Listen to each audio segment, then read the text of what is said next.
common theme when I talk to folks as editor of 9NU is the end of the linear path, career path, where you don't know what's next, you don't know what's obvious. And you found yourself in this exact position right before Walker&Co, right? You were entrepreneur in residence at Andreessen Horowitz, not sure what was next. And I was wondering if you could explain your process for figuring out what was next and how did it manifest into Bevel? Yeah, great question. So, hi everyone. This is so good to be here. So a little bit of my career, I started at this small company called Foursquare a few years ago. I had the great fortune to work there for about 3 years. We built it up to what we were able to. I was very honored and proud of the work we did. I had the great fortune after that to join Andreessen Horowitz as an entrepreneur in residence. To date, it's one of the greatest jobs I've ever had. They paid me to just think of ideas every day. And they said, come spend 6 to 9 months with us to figure out what you want to do. And I like to say I spent the first 7 months of my time there wasting their time. And what I mean by that is, after Foursquare, now Andreessen Horowitz, I was like, man, I got to make these guys proud. I want to build the most ambitious thing that I can build, right? First 7 months, I spent some time thinking about how I was going to fix childhood obesity in this country. I spent some time thinking about whether or not I should build a bank. I spent 4 months working on an idea to fix freight and trucking in this country, only to think, shit, what do I know about freight and trucking, right? And I felt like if I was going to dedicate the next 20 plus years of my life to anything, I wanted to fundamentally feel like I was the best person in the world to solve that problem, right? Fortunately, 7 months later, I figured that out, and Walker&Co was born. And it stemmed out of 2 views of the world that I had, and continue to have, that I think few people where I'm from now in Silicon Valley understand. The first really pertains to this idea of culture. I have this fundamental belief: all global culture is led by American culture, which is led by black culture in the US. And you think about food and music and dance, et cetera. And a big frustration of mine is my living in an earliest adopting region in the world, and it knows nothing about the earliest adopting culture, right? Like that discord doesn't make any sense to me. And then the second view of the world that I had pertained to this experience that I've had for the past 14, 15 years of my life until Walker&Co was founded. And that's in the health and beauty space.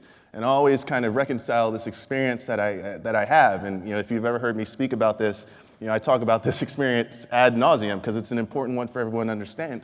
It's this experience of always going to these retailers, having to go to aisle 16, right? It's this ethnic aisle. But the irony about the ethnic aisle is that it's like next to the beauty aisle. Like, what the fuck does that mean? Like, it's so frustrating.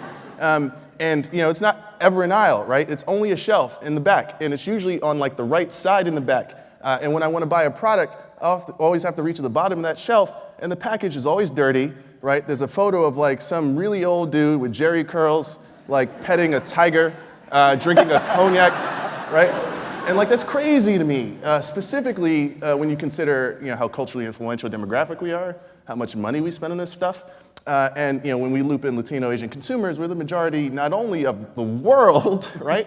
But we will be the majority of the country in 20, 30 years. So I was like, damn, wow, like I have a unique insight on this thing. Let me put those chief views of the world together to build a very special health and beauty products company focused uniquely on the needs of people of color. And Walker&Co was born out of that. So this seems very empirical, and you ran to investors and advisors and you say, I have this idea. Yeah. And what did they say? The knowing laugh. Yeah. One of the best lessons that I got on this stuff, this is the first time when I was thinking about Walker&Co. It was the first time I heard no a lot, right? I've been very fortunate and blessed to have amazing experiences in my life and a lot of yeses, right? Yes, you can do this. Yes, you should try this. And it wasn't until Walker&Co was born that I heard the no's. And it was amazing when I'd kind of go down Sand Road where there are a lot of venture capitalists. I tell them about the banking idea. I tell them about the trucking idea. I tell them about the childhood obesity idea. And the first thing they say is, yeah, go do it. Like, that's amazing, right? And I speak to a gentleman, Ben Horowitz, a mentor friend of mine. And he taught me one thing that has resonated with me and will resonate with me for the rest of my life. He said, Tristan, usually what looks like good ideas are bad ideas. And usually what looks like bad ideas are good ideas. And the most illuminating example of this, at least to me, is Airbnb, right? Like, who would have ever thought 5 years ago, 6 years ago, that folks would have rented out their room to strangers, right? And they created billions of dollars of value as a result of it, right? And I think his point in saying it is, when you have something that looks like a good idea, most other people will think that it looks like a good idea. And there's no value that you can actually create and capture, right? So it wasn't until I went down Sand Hill Road and I talked about this idea for Walker&Co, where everyone's like, I don't know, right? And then Ben Horowitz said, that's the idea. And that's when I knew I had to do it.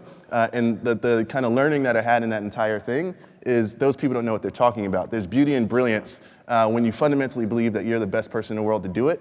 And the fact that they say no has nothing to do with the idea itself. It could just be the case that they have a lack of context, right? And the one thing that I've learned for a lot of people that either come to me for advice or kind of think about raising money, they kind of misconstrue kind of those no's for kind of one's lack of context. And when you start to break that, you start to kind of not only have ownership in what you want to build, but a fervor and an excitement to do it and prove them wrong. So when people keep telling you no, did you feel like a little insane? Are you like, am I the only one that sees this?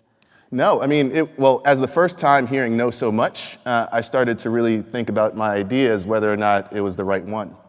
And when I decided to work on Walker&Co, I talk about this example quite a bit. It was the first investment pitch that I ever had to do. I'll never forget it. So Bevel is a shaving system to help prevent, eliminate kind of razor bump, shaving irritation, et cetera. Beautiful brand. I think it looks really nice. So the very first pitch, I had a woman, venture capitalist, who I truly respect. She is one of the most amazing folks who I know. Was? I can't do that. The very first pitch, I was nervous, right? I've never done this before. I'm asking this person for like $2 million, right? I just had a slide deck. And I got to slide 14. And on the slide, there's an image of Proactive, the acne system, right? And I said, Bevel's a similar type of brand. We have a system solving a very important problem for a community that really needs it. And what she said to me changed my life. She looked at me square in the eyes, I kid you not. She said, Tristan, I'm not sure issues related to razor bump shaving irritation are as big a societal issue as issues related to acne. At which point I was like, well, I kind of understand what you're saying, but it makes no sense. And all that she had to do, and I kid you not, all that she had to do was get on the phone with 10 black men. 9 of them would have said, this is the worst thing ever. It's a problem I have to deal with my entire life. She could have gotten on the phone with 10 white men. 4 of them would have said, this is the worst thing ever. This is something I've had to do with my entire life. But she made the judgment to let her lack of context cloud her judgment, right? Had nothing to do with this idea. It was just her lack of context. She's not an investor in my company, right? So I think there's a lot of people here responsible for campaigns or own companies. How do we know when we have a lack of context for anything, right? Yeah, no, look, you gotta not be lazy, right? All you have to do is get on the phone, right? One thing that we do, at least as it relates to Walker & Company, this didn't just come out of thin air, right? Like, we take a very, very, very serious customer development kind of approach to anything that we design, right? We'll go and speak to users, we'll videotape them, we'll ask them questions, understand the difference between what they say they need and what they actually need, right? And then we only design around those latent needs, right? And that's where kind of a lot of the innovations that we've created have come. And I think all too often people are too lazy to just get that insight. All you have to do is speak to people, right? It's really that simple. And as a function of it, she just spoke to folks. She would have gotten a pretty decent ROI in her capital. So you said a lot of good ideas look like bad ideas, but sometimes bad ideas are just bad ideas. I disagree. I think bad ideas. No. Here's. Well, actually, no. I don't disagree. So bad ideas aren't necessarily just bad. It could just be it's bad timing, right? Yeah. I mean, folks could have said, and this is in a technology context, so excuse me for kind of my perceived lack of context, funny enough. But 15 years ago, we had companies like Webvan and those sorts of things, right? Where people are like, this idea will never work, right? Delivering groceries to people, like at scale, like you're gonna blow up, like this will never work. Now today, you see this everywhere, right? It was just the bad timing, it wasn't a bad idea. Mm-hmm. So if you fundamentally feel like you're the best person in the world to solve that problem, you should never really run into that, right? Mm-hmm. At some point, like their lack of context, they'll acquire that context. And if you kind of align that with good timing, then you're good. So for me, I knew it wasn't a bad idea because I felt like no one could do the thing that we wanted to work on better than we could. So you had a bit of a luxury, right? Like you were paid to literally be in a lab at Andreessen Horowitz mm-hmm. and work on all your ideas with the smartest entrepreneurial minds around you, right? It's probably the most fertile ground for coming up with something new. But most people don't have that. Mm-hmm. How do we make this work with our day jobs, with a bunch of side projects, with family obligations? Yeah. How do we push and explore what's next? Yeah, I mean, at the risk of sounding cliche, you just gotta want it. I mean, as much as people say that, you look at kind of the entrepreneur in residence. Do you think people don't get there because they don't want it enough? No. Well, I think a lot of people don't get there because they don't want it enough, right? Like a lot of people just don't want it enough, right? One thing that I tell a lot of folks, at least as it relates to me, like I'm always willing to ask why 6 times when other people are willing to ask 5, right? And that's why I think I've gotten a lot of the opportunities I've gotten, and very fortunate to. But I think a lot of people look at kind of my entrepreneur in residence role as like a luxury, right? But for a lot of people, it could be the complete opposite, right? Because you got to think about it, right? You got to produce something in those 9 months, and you might need 10 in order to get to that brilliance, right? You got to potentially be tethered to the firm that you're working for in terms of investment, right? You can't always kind of share out all of the ideas to everybody at a risk of that as well. Then you got to ensure that you're not around people that have that lack of context and continue to like kind of pound on your ideas to kind of take your context away.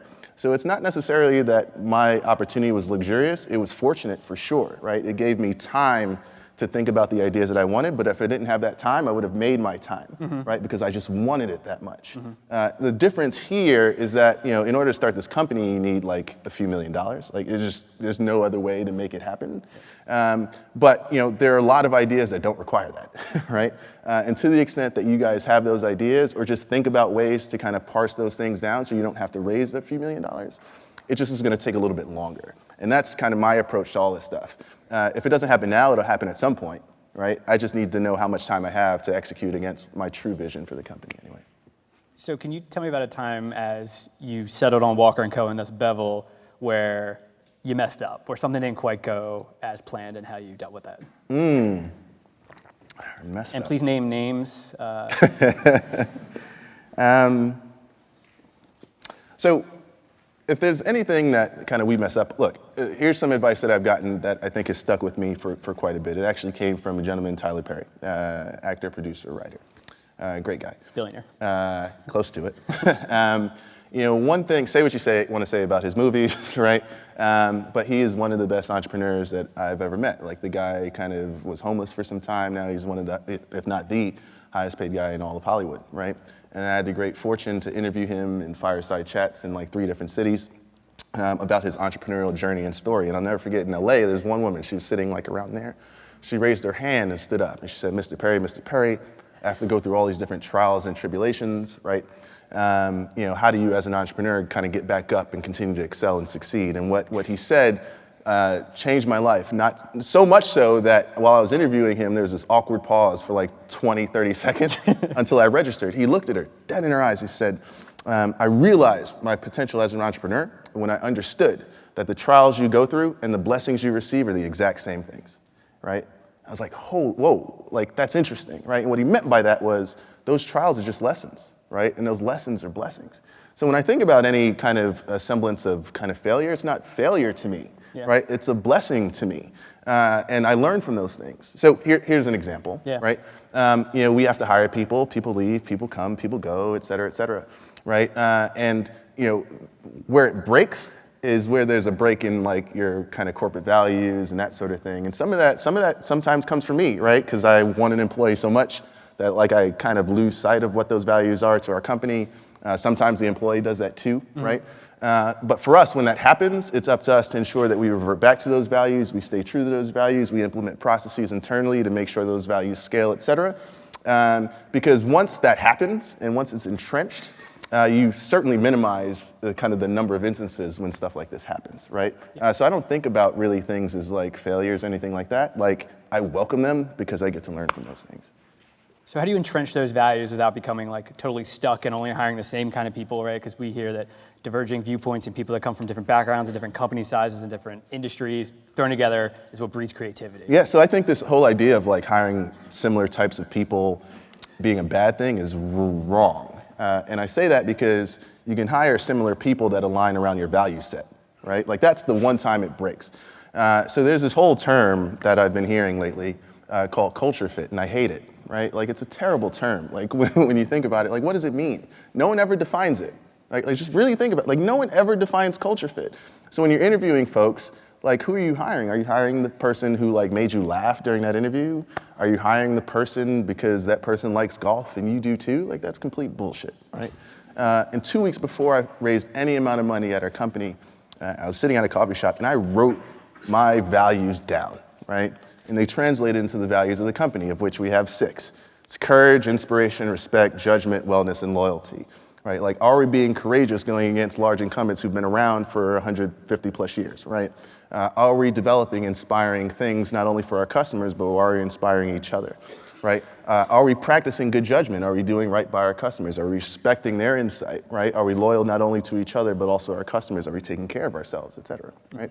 Now, it's not enough to put it on walkerandcompany.com, right? You have to entrench it in every single thing that you do. So when we interview folks, we ask leading questions to get at one's inspiration and judgment, right? Give us an example of a question you would ask. I'll give a question that I like to ask. So usually when I give interviews, we just have a conversation. I usually just ask one question.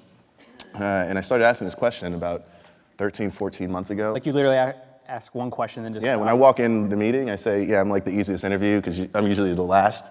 And I usually have one question, and most of the interview is just kind of just a dialogue back and forth, right? Picture you leaving the room, then being like, he hated me, oh my God. No, but here's so all right. So let me just tell you the question. Let me get to the question. Okay. I started asking it like 13, 14 months ago because I think this question, the answer to it kind of encapsulates all 6, right? So I look at the person and I say, what's the hardest thing you've ever done? Right, that's it. Like, what's the most difficult thing you've ever done? And then what I do, I tell the person the most difficult thing that I've ever had to go through and the most kind of like inspiring thing. So, it could be work related, it could be personal, whatever. You just answer it however you like. And what's so fascinating is, I've interviewed hundreds and hundreds of people, and I've never gotten like an example where it was work related, right? Because at the end of the day, for you to tell me that like something work related is the hardest thing you've ever done, and you're being a bit disingenuous about it, and if that work related thing wasn't that hard, then like, you have a kind of negative on the tally, right? But once you go through it, folks have told me about kind of going through things like divorce and death and like that sort of thing. And I think the one thing that they appreciate about it is that it gives them a sense for the type of person I am, right? The type of stories that are important to us, the type of empathy that we want to bring not only to our products, but to each other, right? And they appreciate it. And folks go through it and they say after it, like, thank you for like asking that question, because no one's ever asked me that question before. So that's the interview process. But then when you have your semi-annual, annual reviews, you have your goals, right? Quantitative, qualitative, et cetera. But also the criterion by which you're judged to compliment is, how courageous were you? Have you been inspiring to our customers and your employees, right? And we do 360 all around. So when I'm out of the room, culture sustains. When I'm in the room, culture sustains, or at least that's the goal. Cool. Switch gears a little bit. We just heard from Bill how creatives have to kind of sometimes be one-man bands and their own kind of companies, self-employed. How did you go from never making a physical product in your life to that? Yeah, you just do it. I mean, look, it's really hard for me to answer that question, right?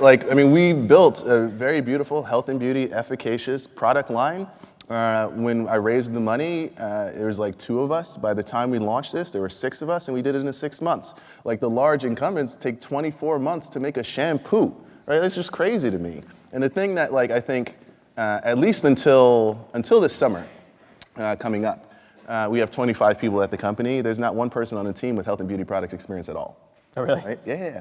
And I think that's the reason why we're able to kind of do things so quickly, with innovation, et cetera, because we're always questioning things, right? I mean, if you go and speak to the customer, you figure it out, right? The rest is easy. The rest is just math and science. And there are textbooks for that, right?